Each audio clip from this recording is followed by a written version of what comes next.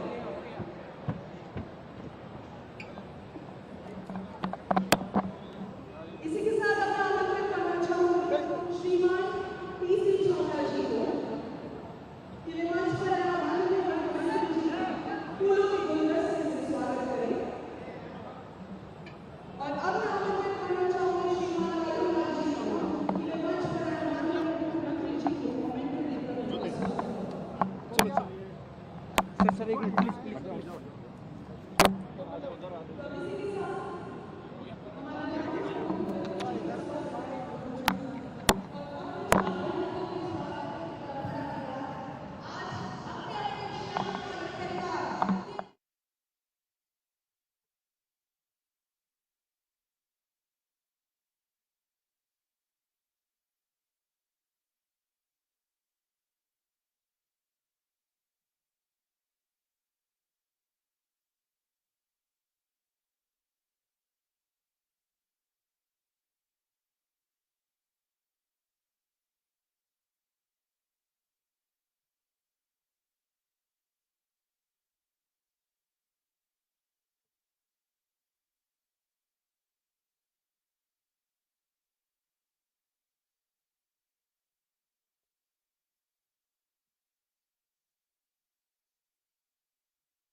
जल्दी चलो आप पीछे चलो जल्दी चलिए चलो हटो।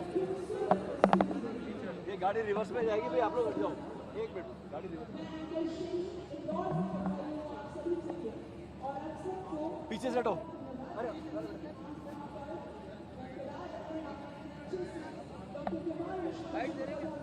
नहीं दे रही है।